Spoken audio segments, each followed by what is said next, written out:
Sacrifiquen niños, no vacas. Tal parece que desde la antigua economía política y teológica de los tiempos más antiguos y remotos y primitivos, se exigía niños y no vacas, y eso llegó a Colombia hasta hace poco. Hay época en que recrudece el secuestro paramilitar, porque también hay un secuestro netamente guerrillero.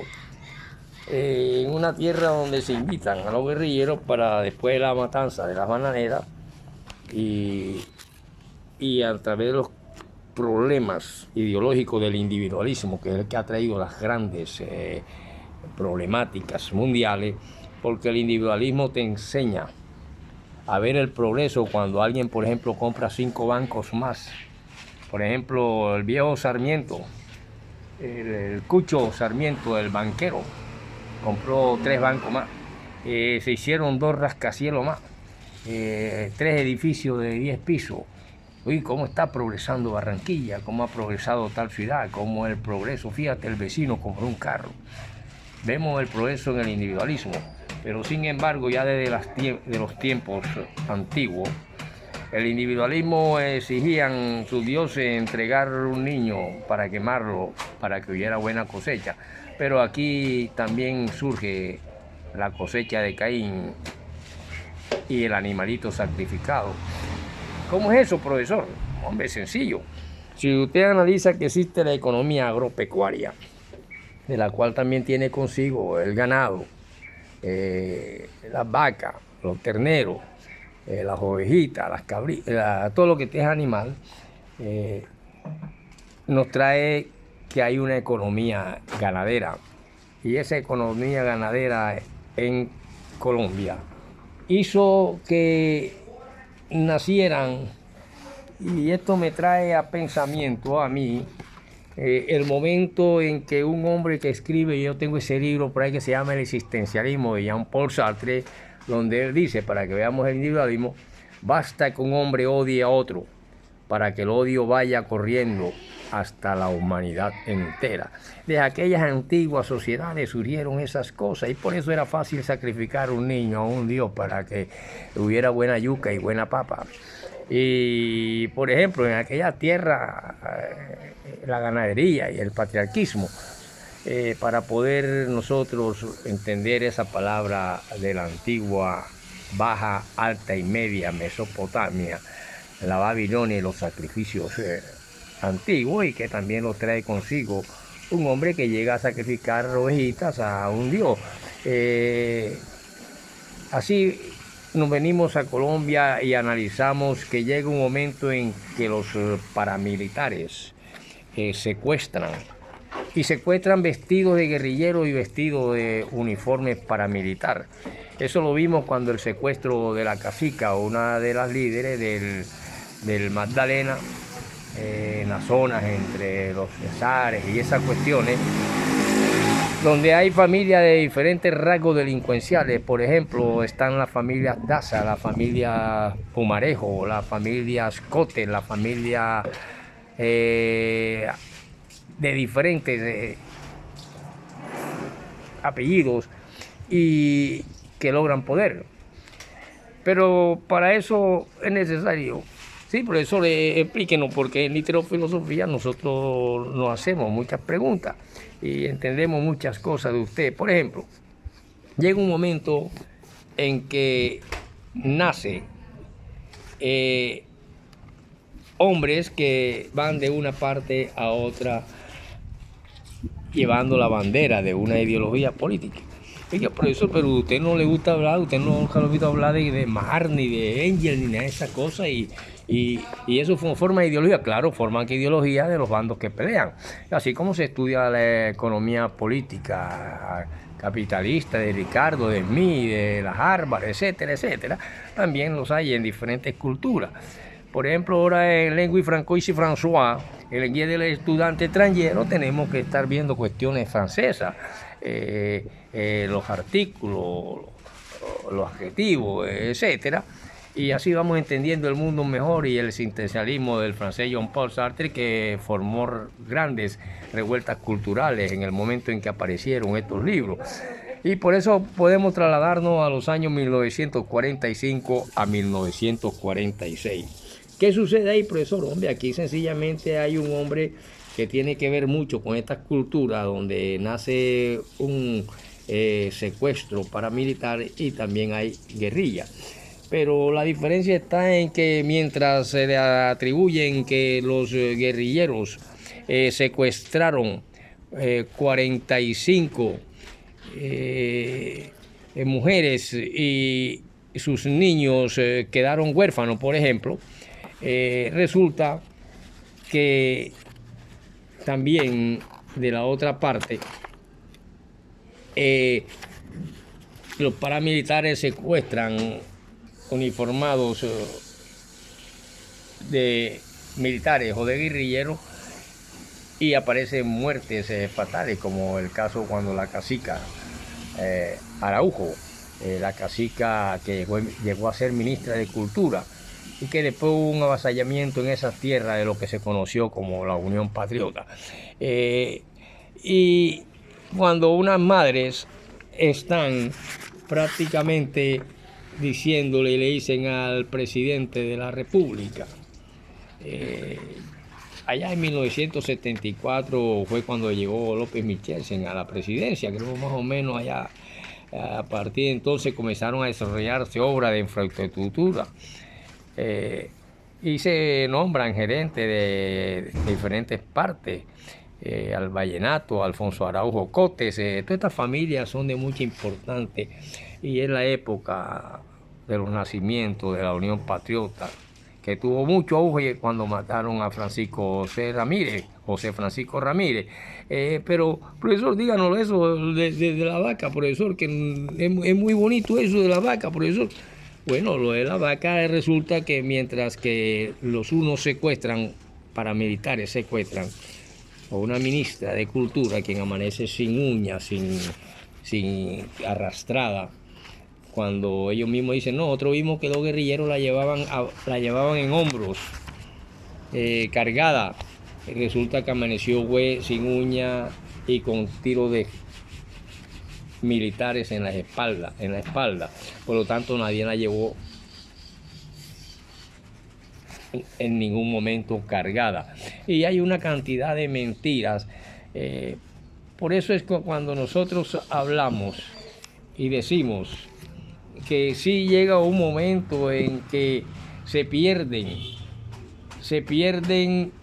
y entra una guerrilla. No estamos defendiendo ni a guerrilleros ni militares, estamos viendo el individualismo y muchas veces por qué un revolucionario de alta clase y rico, como han sido la mayoría de grandes revolucionarios que han hecho cambios, provienen de grandes familias.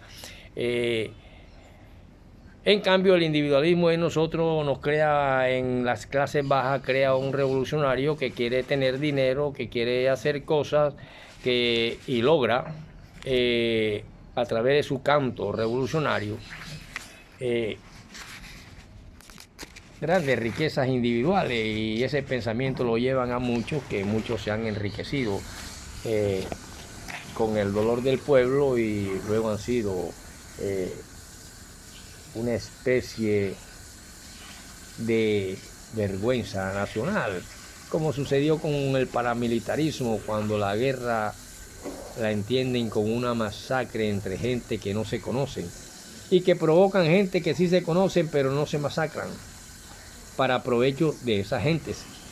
Y así sucede en la guerra y todo lo que estamos viendo. Profesor, ¿pero qué es eso de la vaca? Hombre, resulta que el señor presidente recibe la orden de averiguar de esos secuestros de 45 mujeres muertas y por la guerrilla, y que quedaron huérfanos sus niños, y cuando se dan cuenta, después de formar una huya tremenda de las barbaries guerrilleras, se dan cuenta que habían sacrificado 45 vacas y y habían quedado los terneritos huérfanos, pero para esa sociedad agropecuaria, igual que aquella Babilonia antigua donde se sacrificaban niños, y en el capitalismo moderno se sacrifican niños a un dios, resulta que quien habían secuestrado eran a unas vacas y se las habían comido los guerrilleros, mientras la cacica Araujo así amaneció baleada y muerta por secuestradores paramilitares que ya secuestraban y se uniformaban de guerrillas y se uniformaban de militares y es tantas cosas. Profesor, pero usted ¿por qué no dice? Hombre, porque allá en esa familia donde toman auge estas grandes familias y donde aparecen nombres como Pumarejos, Michelsen, gente que tiene que ver con el poder. Y eso sucede porque en esta Colombia donde entra el látigo y la evangelización de indígenas, en una Amazonía que no aparecía ni en el mapa y en una Guajira que no aparecía ni en el mapa en las antiguas coloniales, aquí se llegó así a entender lo que eran imperios y lo que eran imponerse y colonizar. Todavía hay colonizadores por ahí. Creo que el capitalismo moderno es colonizador y creo que es más bárbaro que España. Por eso yo puedo hablar de Alberto Lleras Camargo allá en 1945 al 46. Ojo, porque ya aquí tanto esa familia. ¿Quién era Alberto Lleras Camargo 1945-1946? Fue el que reemplazó a López Pumarejo cuando renunció a su segundo mandato. Había sido el representante de Colombia en la Conferencia de San Francisco en 1945, en la cual se creó la famosa ONU, Organización de Naciones Unidas, que a una sola nación, cuando todos ellos se unen, la aplastan en nombre de un sistema económico que está tambaleando actualmente y que todavía siguen hablando de un Dios misericordioso mientras masacran y asesinan. Por lo tanto, tenemos que este Pumarejo, que renuncia a su segundo mandato y que fue reemplazado por Lleras Camargo, en el año 1945 fue cuando se otorgó la ciudadanía a la mujer, pero no se le dio el derecho al voto. Fue más tarde cuando sería el primer presidente del Frente Nacional, Lleras Camargo. No podía votar la mujer. Y así podemos entender un periodo antes, cuando 1938 al 42, entonces Eduardo Santos, que es un periodista, antes de Alberto Lleras Camargo, el primer del Frente Nacional, era un periodista dueño del periódico El Tiempo, esos medios de comunicación que dominan masas a favor de una ideología y la justicia lo nubilan en nombre de su color, sea conservador o sea liberal. El Tiempo, durante su gobierno de él, se vieron cómo se frenaron algunas de las reformas impulsadas por López Pumarejo. Y López Pumarejo fue entre el año 34 al 38 y luego el 42 al 45. Vamos a seguir con este santo para poder ver qué tiene que ver este santo con Guerra Mundial. Sencillamente López Pumarejo apoyó a los aliados durante la Segunda Guerra Mundial. Las reformas impulsadas por López Pumarejo, y durante el gobierno de santo, que apoyó a los aliados durante la Segunda Guerra Mundial, estableció el descanso dominical y fundó la famosa Escuela de Policía General Santander y la Radiodifusión Nacional. Y estos son grandes hombres que vienen cabalgando en la política colombiana y que tienen que ver con más adelante, en el 49, estas políticas con la muerte del líder Jorge Eliezer Gaitán, el día que Bogotá ardió.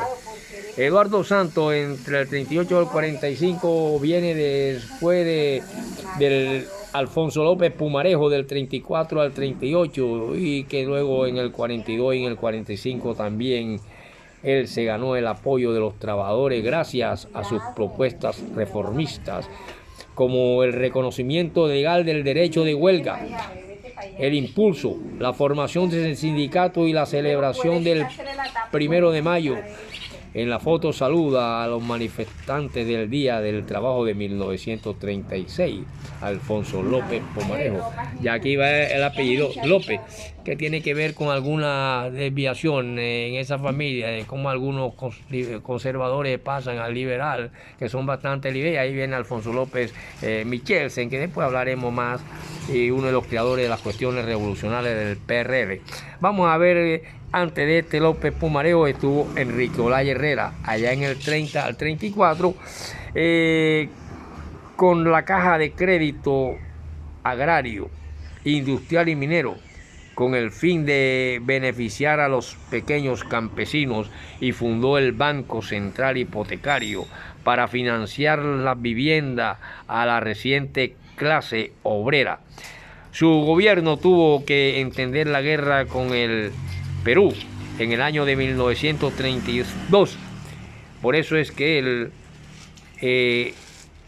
es un hombre que tuvo que ver con la recolección de sortijas, aretes y cualquier cosita de oro que hubiera para poder pagar una deuda a el imperio extranjero.